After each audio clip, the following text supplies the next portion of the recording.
BNSS 2023 धारा 47। ये खंड भारतीय दंड संहिता क्रिमिनल प्रोसीजर कोड के तहत गिरफ्तारी से संबंधित प्रावधानों को निर्धारित करता है, जिनमें पुलिस अधिकारियों के लिए कुछ आवश्यकताएं होती हैं जब वे बिना वारंट के किसी व्यक्ति को गिरफ्तार करते हैं। आइए इसको हिंदी में विस्तार से समझते हैं। 1. गिरफ्तारी के बाद सूचना देना। जब कोई पुलिस अधिकारी या अन्य व्यक्ति किसी व्यक्ति को बिना वारंट के गिरफ्तार करता है, तो उसे गिरफ्तार किए गए व्यक्ति को तुरंत उसके खिलाफ दर्ज अपराध या गिरफ्तारी के कारणों की पूरी जानकारी देनी चाहिए। इसका मतलब यह है कि गिरफ्तार किए गए व्यक्ति को यह बताया जाएगा कि उसे क्यों गिरफ्तार किया गया है, यानी किस अपराध के लिए वह गिरफ्तार हुआ है या गिरफ्तारी के अन्य कारण क्या हैं।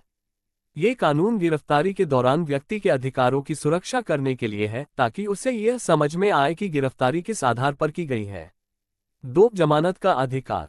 यदि पुलिस अधिकारी बिना वारंट के किसी व्यक्ति को गिरफ्तार करता है और यह व्यक्ति किसी जमानत योग्य अपराध नॉन बेलेबल ऑफेंस का आरोपी नहीं है, तो पुलिस अधिकारी को गिरफ्तार किए गए व्यक्ति को यह सूचित करना होगा कि उसे जमानत मिलने का अधिकार है। यानी व्यक्ति को यह बताया जाएगा कि वह जमानत पर छूट सकता है और वह अपनी ओर से जमानतदार श्योरिटी की व्यवस्था कर सकता है ताकि उसे जमानत मिल सके और वह जेल से बाहर आ सके। ये नियम ये सुनिश्चित करता है कि गिरफ्तारी के बाद व्यक्ति को अपने जमानत के अधिकार का पता हो और वह अपनी जमानत की प्रक्रिया को सही तरीके से पूरा कर सके। इस प्रावधान का उद्देश्य गिरफ्तार व्यक्ति के अधिकारों को संरक्षित करना और यह सुनिश्चित करना है कि गिरफ्तारी की प्रक्रिया में किसी भी तरह की अनावश्यक या अवैध कार्यवाही न हो। क्या आप जानते हैं कि BNSS 2023 धारा 47 के तहत गिरफ्तारी के क्या नियम हैं? इस वीडियो में हम आपको बताएंगे कि भारत के दंड प्रक्रिया संहिता के अनुसार बिना वारंट के गिरफ्तारी के दौरान पुलिस अधिकारियों की क्या आवश्यकताएं होती हैं। जाने गिरफ्तारी के बाद सूचना देने का अधिकार और जमानत का अधिकार कैसे सुनिश्चित करता है आपके हक की रक्षा। ये जानकारी न केवल आपके अधिकारों को समझाने में मदद करेगी, बल्कि आपको ये भी बताएगी कि गिरफ्तारी की प्रक्रिया में किसी तरह की अनावश्यक या अवैध कार्रवाई से कैसे बचा जा सकता है। वीडियो पसंद आए तो लाइक और शेयर करना न भूलें। BNSS section 48। ये धारा पुलिस अधिकारियों और अन्य व्यक्तियों द्वारा गिरफ्तारी के दौरान किए जाने वाले कुछ कर्तव्यों और प्रक्रियाओं को स्पष्ट करती है। इसे 4 भागों में विभाजित किया जा सकता है। 1. गिरफ्तारी की सूचना। इस प्रावधान के अनुसार जब भी कोई पुलिस अधिकारी या अन्य व्यक्ति किसी व्यक्ति की गिरफ्तारी करता है, तो उसे तुरंत उस व्यक्ति के परिवार के किसी सदस्य, दोस्त या किसी अन्य व्यक्ति जिसे गिरफ्तार व्यक्ति ने नामित किया हो, को इस गिरफ्तारी के बारे में सूचित करना होगा। इसके अलावा ये सूचना उस जिले के नामित पुलिस अधिकारी को भी दी जानी चाहिए जहां गिरफ्तारी की गई है। 2. गिरफ्तारी के समय अधिकारों की जानकारी।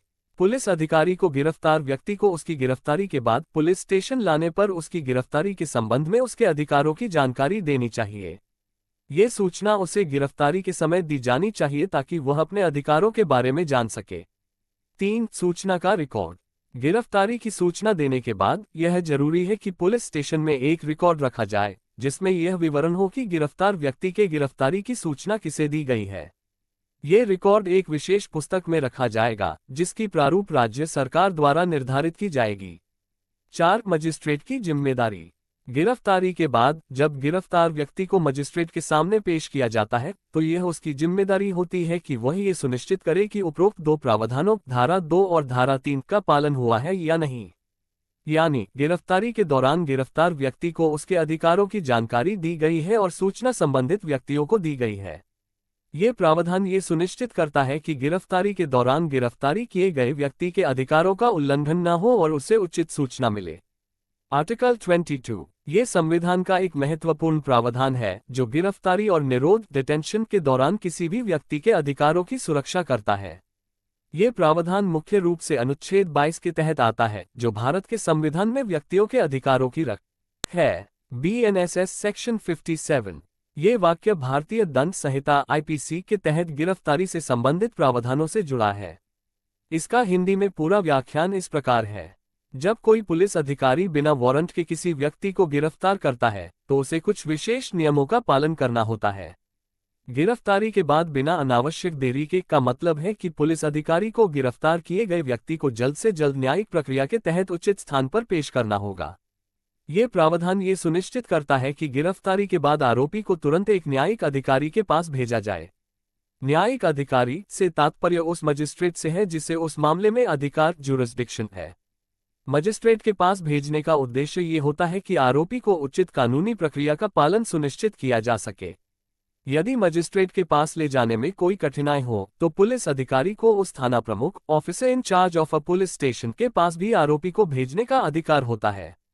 साथ ही ये प्रावधान ये भी कहता है कि गिरफ्तारी के बाद आरोपी को जमानत देने या रखने का निर्णय मजिस्ट्रेट या थाना प्रमुख द्वारा किया जाएगा, जो कानून के तहत निर्धारित है। इस प्रकार ये नियम आरोपी के अधिकारों की रक्षा करने और गिरफ्तारी के बाद उचित कानूनी प्रक्रिया सुनिश्चित करने के लिए बनाया गया है। BNSS section 58। कोई भी पुलिस अधिकारी बिना वारंट के गिरफ्तार किए गए व्यक्ति को हिरासत में इस प्रकार नहीं रख सकता कि मामला की सभी परिस्थितियों के तहत यह अवधि उचित से अधिक हो, और ऐसी अवधि यदि मजिस्ट्रेट के तहत विशेष आदेश न हो तो 24 घंटे से अधिक नहीं होगी, जिसमें गिरफ्तारी स्थान से मजिस्ट्रेट कोर्ट तक यात्रा के लिए आवश्यक समय को शामिल नहीं किया जाएगा, चाहे मजिस्ट्रेट कोर्ट का अधिकार क्षेत्र हो या न हो।